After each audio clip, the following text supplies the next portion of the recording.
As a young player coming up, and we just continue to get swept, and we just can't seem to get over the hump. It's like, man, am I costing my team the ability to win a championship? Right. What do I need to do? Against the Celtics in 2008, I was like, man, I'm never going to win another championship. Or maybe everybody was right. Like, I can't win without Shaq. And then it's like, well, no, you can't. No, maybe you'll go down one day, but today's not going to be that day. And you just got to bounce back and just keep it going. Kobe Bryant never won a real ring without Shaq. He couldn't do it alone. He's not clutch like LeBron.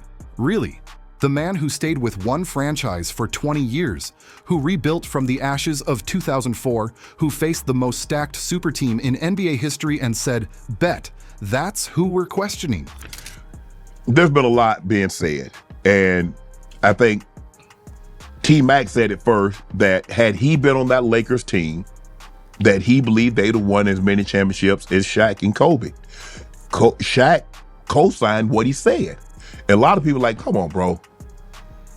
Everybody just got revisionist history now. Right. While LeBron formed the Heatleys, while KD joined a 73-win team, while today's stars are on their third franchise by 30, Kobe Bryant did something that sounds impossible in 2025.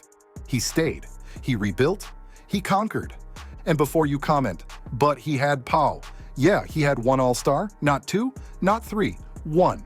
Today, we're exposing why Kobe's championships hit different, why his loyalty meant everything, and why some people still can't admit he did it the hard way. Leadership is lonely, especially for those that have my personality. When things are not going the right way, you feel like you can pick this whole train up and get it to where it needs to go by yourself.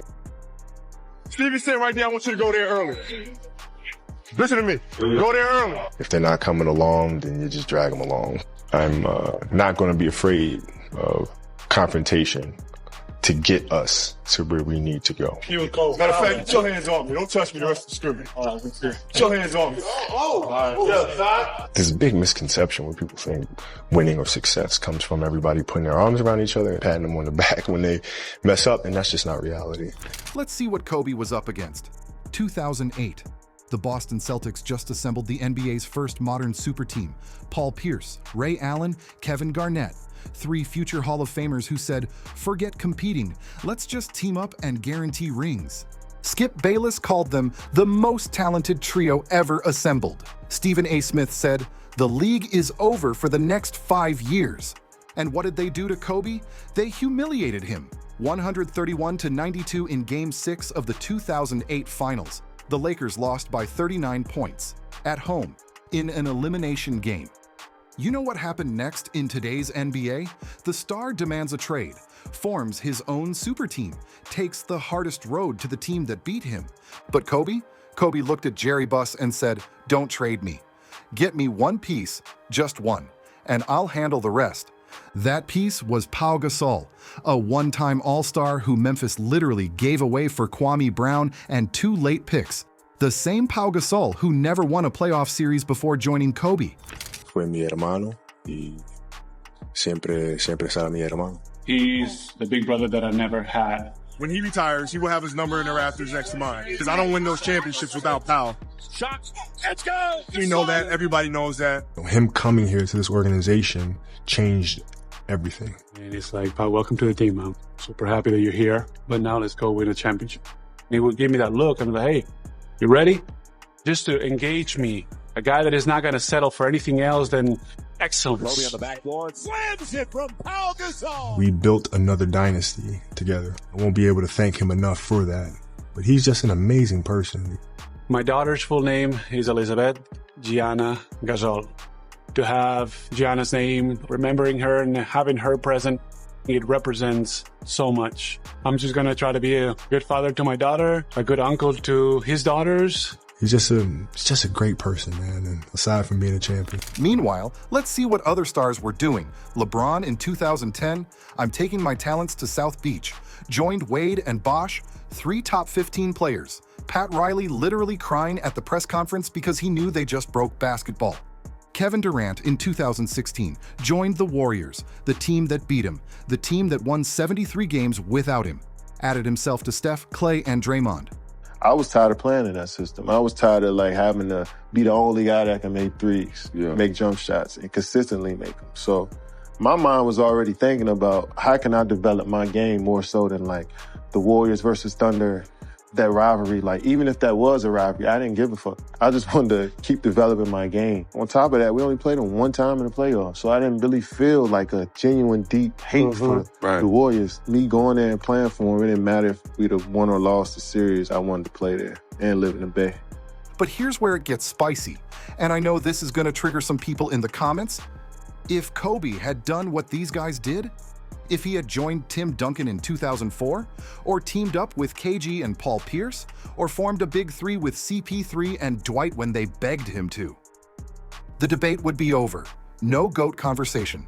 No Jordan versus LeBron. It would be Jordan versus Kobe, and everyone else fighting for third place. But he didn't, and that's what makes him different.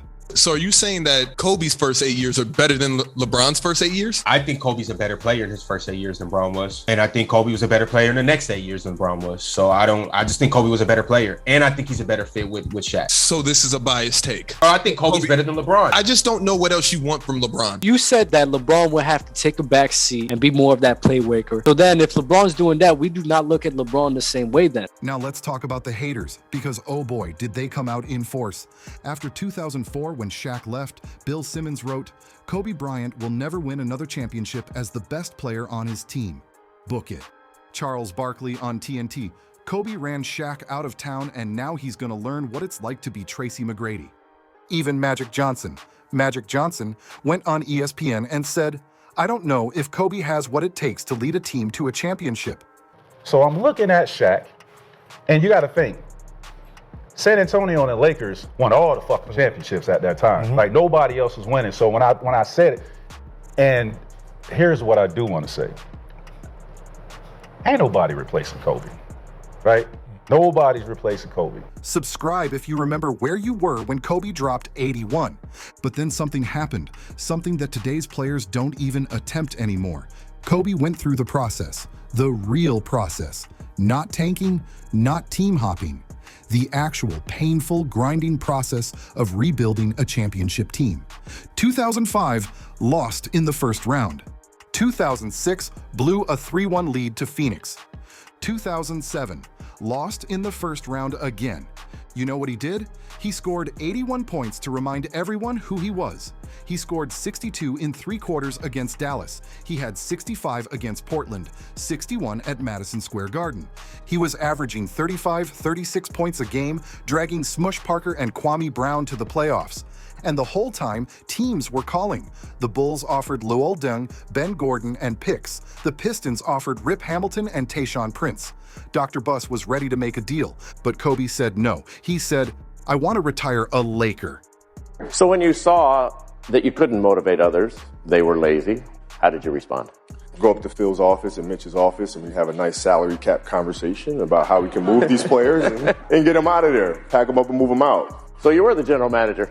Well, no, but I was the one that was like, listen, at the end of the day, when the career is said and done, you know, I'd be damned if I lose these championships because I'm playing with a bunch of lazy dudes. This is not happening. So either, you know, this train is going this way, one way or the other. You're going to be on it, you're going to be off it, or you're going to be under it. It is what it is. I like to motivate players to be better. I don't want to have to motivate you to get in the gym in the first place. When has LeBron ever said that about Cleveland? When has KD ever said that about any team? Then came 2009 and 2010. The Revenge Tour. First, let's establish something. The Lakers' second best player was Pau Gasol. Pau made one All-Star team in those 2 championship years. One. You know who else was on those Lakers? Lamar Odom, who was coming off the bench. Andrew Bynum, who was injured half the time. Ron Artest, who was literally insane. Derek Fisher, who was 35 years old. Now let's look at what they were up against. 2009 Orlando Magic. Dwight Howard in his absolute prime. The same Dwight who would later team up with Nash and Kobe and still couldn't win. 2010 Boston Celtics, the Big Three, plus Rajon Rondo, who was becoming a superstar, plus Rasheed Wallace, plus Kendrick Perkins. Game 7, 2010 NBA Finals, the revenge game. Kobe shot 6 for 24. I know you're about to comment about that, but here's what you're missing. He grabbed 15 rebounds. 15. As a shooting guard, more than Pau, more than Bynum, more than anyone on the floor except Kevin Garnett. He played through a broken finger, a knee that needed surgery. And when everyone was scared to shoot, when Ron Artest was 0 for 5, when the Lakers were down 13 in the third quarter, as tough as he is, he was writhing in pain. So if you see Kobe writhing in pain, then you know it hurts. Yeah.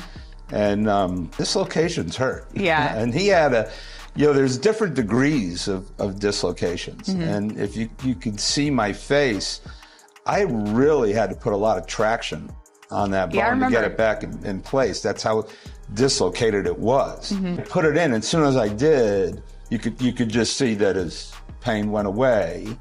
Anybody else would have still been in pain, but he walked right back on the court. Yeah, before I could even tape it, because I wanted to tape it, he was already gone. Who made the plays? Who got to the free throw line? Who refused to lose? After the game, Bill Simmons, the same guy who said Kobe would never win again, tweeted, "I was wrong about Kobe, dead wrong."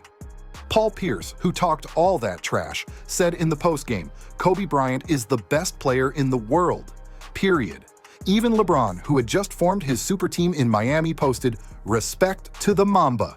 He earned that one. Now let's play a game that'll break your brain. What if Kobe had made different choices? Scenario 1, 2004, Kobe joins Tim Duncan. The Spurs allegedly offered Tony Parker and Manu Ginobili for Kobe. Imagine Duncan and Kobe with Pop coaching. That's not 5 championships, that's 8, maybe 10. Scenario 2, 2007, Kobe demands a trade to Chicago. Kobe, Derrick Rose, who they draft in 2008, Joakim Noah, and Tom Thibodeau's defense. Does LeBron even get to the finals in the 2010s? Scenario 3, 2012, Kobe leaves for the Clippers. CP3 was recruiting him hard. CP3, Blake Griffin, DeAndre Jordan, and Kobe. That's not just a championship. That's a dynasty that prevents the Warriors from ever happening. But he didn't do any of that. You know why? Because Kobe understood something that today's players don't. Legacy isn't just about rings. It's about how you win them. Michael Jeffrey Jordan never left Chicago, never formed a super team, never took the easy road, and neither did Kobe. I don't think the boys want to take everybody one-on-one. I know, right? We talking about Kobe? Yeah. He don't let the game come to him. He just go out there and take it. He's gonna take people. He's gonna make it. Make this shit happen. I'm gonna make this a one-on-one game. Look, I figured after the first 4 attempts didn't go in, he was gonna chill. After the first 4 attempts, if I was a teammate, I wouldn't pass him. Hey, you want this ball again, brother? You better rebound. Let's get uncomfortable. Let's really compare. LeBron James, 4 rings, 2 with the Heat super team, 1 with Kyrie and Love in Cleveland, -1 with AD in the bubble. Different jerseys. Heat, Cavs twice, Lakers, 4 different teams, always needing multiple all-stars. Kevin Durant, 2 rings, both with the Warriors super team, joined a 73-win team. Now on his 3rd team trying to buy another one. Stephen Curry, 4 rings. Great player, stayed loyal. But had Clay, Draymond, and then added KD. Never had to rebuild from nothing. Kobe Bryant, 5 rings. 3 with Shaq. We'll give the haters that. 2 as the undisputed best player. 1 team, 20 years. Rebuilt from lottery team to champion. And before you type, but Kobe had Pau. Let me remind you, Pau Gasol's career before Kobe, 0 playoff series wins. Pau Gasol's career after Kobe, 0 finals appearances. Meanwhile, Wade won a ring without LeBron. Kyrie won a ring without LeBron. AD was dominating before LeBron. Clay and Draymond won before and after KD. You see the difference? Here's where you might get a little hurt. Drop your thoughts in the comments. The reason people can't accept Kobe's greatness is because he exposed the modern NBA for what it is: soft. Today's stars text each other about teaming up. They work out together in the summer planning super teams. They care more about being friends than beating each other. Shannon Sharpe said it best. These guys today are too buddy-buddy. Kobe would never have worked out with LeBron in the summer. He wanted to destroy him. And that's the difference. Kobe didn't want to win with you. He wanted to win through you, over you, in spite of you. When Chris Paul and Dwight Howard wanted to team up with him in 2011, you know what Kobe said? "I don't want it to be easy. I don't want it to be easy." When has LeBron ever said that? When has KD ever turned down help? Let me tell you what the media doesn't want to admit. If we're being real about degree of difficulty, Jordan had Pippen for all 6 rings, a top 25 player all time. LeBron has played with more All-Stars than any superstar in history. Magic had Kareem and Worthy. Bird had McHale and Parrish. Kobe's 2009 and 2010 championships, he had 1 All-Star teammate, total, combined. The 2010 Lakers had Kobe, All-Star, Pau, All-Star, and that's it. The 2010 Celtics had Pierce, All-Star, Garnett, All-Star, Allen, All-Star, Rondo, soon to be All-Star. Yet who won Game 7? On the road? In the most hostile environment in basketball? The man who refused to stack the deck. Look, I know half of you are already typing about efficiency ratings and PER and VORP and whatever analytics you want to throw out. But answer me this. Who would you rather build your franchise around? The guy who leaves when it gets tough? Or the guy who stays and figures it out? The guy who needs 2 other top 10 players? Or the guy who wins with 1 All-Star and role players? The guy who takes pay cuts to stack teams? Or the guy who takes the max and says, earn it? Kobe Bryant didn't just win championships. He won them the right way, the hard way, the way that nobody does anymore because it's too hard. And maybe that's why some people can't accept it. Because if they accept that Kobe did it the hard way, they have to accept that their favorite player took shortcuts. LeBron needed Wade and Bosh, then Kyrie and Love, then AD, KD needed Steph, Clay, and Draymond. Even Giannis needed Middleton and Holiday to both have all-star caliber seasons. Kobe needed Pau and Will. That's it. Just Will. 20 years with 1 team, 5 championships, 2 without a super team, 1 organization, 0 shortcuts. That's not just a career, that's a statement. That's a challenge to everyone who comes after. Can you do what I did? Can you stay loyal? Can you rebuild? Can you win without stacking the deck? So far, the answer is no. And until someone does, until someone wins multiple championships as the best player without forming a super team, without jumping ship, without taking the easy road, the debate isn't about who's the GOAT. The debate is about who had the guts to do it like Kobe. Mamba out. Drop a comment. Could your favorite player have won in 2009 and 2010 with Kobe's supporting cast? Be honest. And if you made it this far, you already know what to do. Subscribe for more real talk about the legends who didn't take shortcuts. Because somebody needs to tell these stories. The real stories. The uncomfortable stories.